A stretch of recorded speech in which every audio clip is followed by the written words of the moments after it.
জানালা বা বেলকনি একটা একটা করে বসানো বন্ধ করুন। আজ দেখবেন 3ds Max 2027 এর অ্যারে ও স্পেসিং টুলস দিয়ে কিভাবে কয়েক সেকেন্ডেই এই কাজ করা যায়। এই বিশাল হাউজিং ব্লকটি দেখছেন, মাত্র কয়েক ক্লিকেই সবকিছু সেট করা হয়েছে। অ্যারে টুলের ম্যাজিক শিখতে ভিডিওটি শেষ পর্যন্ত দেখুন।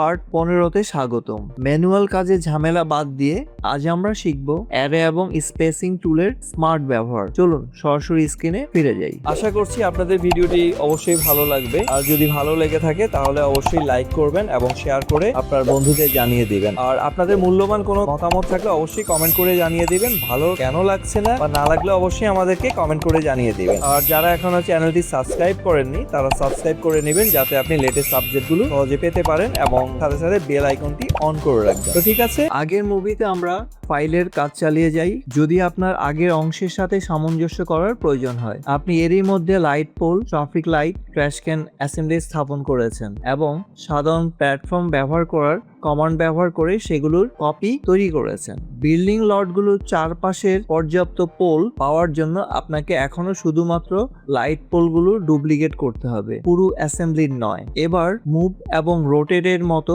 সাধারণ ট্রান্সফর্ম টুল ব্যবহারের পরিবর্তে আপনি আরো কয়েকটি বিকল্প অন্বেষণ করবেন, যেটা অ্যারে টুলের ব্যবহার করব আমরা। একবার এটিতে অভ্যস্ত হয়ে গেলে এটি বেশ শক্তিশালী হতে পারে, যদিও এর ইন্টারফেসটি প্রথম দিকে ভীতিকর মনে হতে পারে। কোনো অবজেক্ট সিলেক্ট করা অবস্থায় আপনি টুলস মেনু থেকে অ্যারে ডায়ালগ বক্সটি খুলতে পারেন।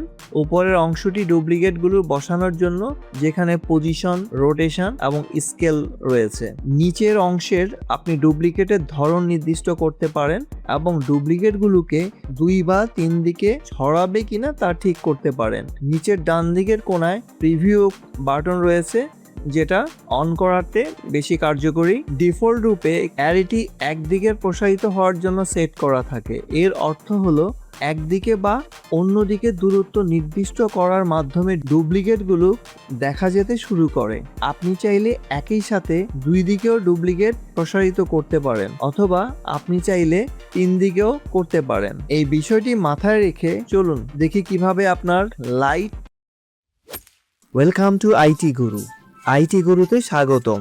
এটি এমন একটি স্থান যেখানে প্রযুক্তি শেখা সহজ, আকর্ষণীয় এবং আমাদের ভাষায়।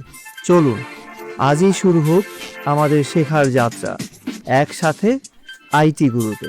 পোলগুলোতে প্রয়োগ করতে পারেন। বিভ্রান্তি এড়াতে আপনি একেবারে কেবল একদিকের অবজেক্টগুলোকে অ্যারে করবেন। লেফট ভিউ, একেবারে বাম দিকের পোলগুলোর চারপাশে ক্রস সিলেকশন করুন, যেগুলো মূলত বাম দিকে মুখ করে আছে। নিশ্চিত করুন যে শুধুমাত্র পোলগুলোই সিলেক্ট করা হয়েছে, কোনো ট্রাফিক লাইট বা ক্র্যাশ ক্যান নয়। সিলেকশন ক্রসিং ব্যবহার করার উদ্দেশ্য হলো যাতে আপনি সেই ডেপথ লাইনের সবগুলো পোল সিলেক্ট করতে পারেন।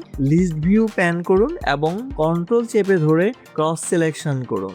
একই দিকে মুভ করা অন্য সব পোল সিলেক্ট করুন এবং একই দিকে মুভ করা সব পোল একই সাথে অ্যারে করা হবে। টপ ভিউর উপর মাউস হোভার করুন এবং ভিউটি ম্যাক্সিমাইজ করতে অল ডাব্লিউ প্রেস করুন। এছাড়া ভিউটিকে ওয়্যারফ্রেম মোডে রূপান্তরিত করতে F3 প্রেস করুন। এটি কেবল সাময়িক বা সিলেক্ট করা অবজেক্টগুলোকে আরো সহজে দেখতে সাহায্য করে। 4টি পোল সিলেক্ট করা অবস্থায় অ্যারেটি চালু রাখুন। যদি প্রয়োজন হয় সমস্ত পজিশন, মুভ ভ্যালুকে 0 এবং ডুপ্লিকেট সংখ্যা 10-এ সেট করুন। আপনি একটু পরেই তা পরিবর্তন করবেন। ক্লোনের ধরন যেন ইনস্ট্যান্সে সেট করা থাকে তা নিশ্চিত করুন। এটি মূলত একটি এডিটেবল পলি অবজেক্টের মধ্যে ট্রাফিক লাইটের মতো কোনো ইন্টেলিজেন্সি বা ওয়্যারিং নেই। এরপর প্রিভিউ মোড চালু করুন। এই মুহূর্তে কিছুই ঘটবে না, কারণ আপনার কাছে 10টি ডুপ্লিকেট রয়েছে, যেগুলো একে অপরের উপরে বসে আছে। এক্স এর মুভ ভ্যালু পরিবর্তন করুন।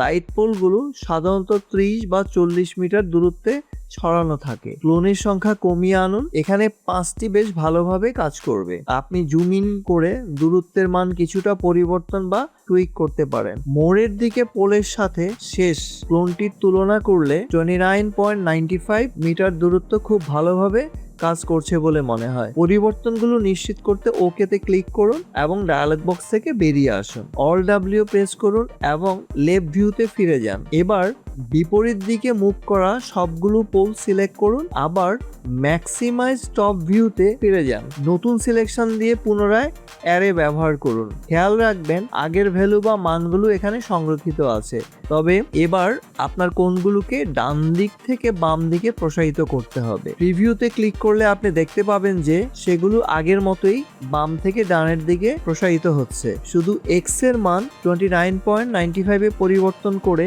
-25.95 এ সেট করুন। পরিবর্তন নিশ্চিত করতে ওকেতে ক্লিক করুন। ভার্টিক্যালি থাকা পোলগুলো ক্লোন করার জন্য একই কৌশল ব্যবহার করুন। এর জন্য আপনার সিলেকশন করতে ফ্রন্ট ভিউ ব্যবহার করুন, তবে এবার এক্স এর মান 0 করে ওয়াই পজিশনে 95.5 মানটি লিখুন। আপনি উপরের দিকে নাকি নিচের দিকে ক্লোন করছেন তার উপর ভিত্তি করে প্লাস মাইনাসের মান ব্যবহার করুন। আপনাকে এখানে অবস্থান সূক্ষ্মভাবে মেলাতে বা ফাইন টিউন করতে হতে পারে, কারণ কিছু পোলের সাইড রাস্তার মাঝখানে পড়ে যেতে পারে। এখানে এমন কয়েকটি আছে আর সেখানেও আরেকটি আছে। এই অবজেক্টগুলোকে একটু এদিক ওদিক সরিয়ে নিয়ে যাতে সেগুলো নিরাপদ ফুটপাতের বা সাইড ওয়াকের উপর থাকে। ভিতরে ছোট রাস্তাগুলোর জন্য আপনি অবশ্যই আবার অ্যারে ব্যবহার করতে পারেন, অথবা বিকল্প হিসাবে স্পেসিং টুল ব্যবহার করতে পারেন।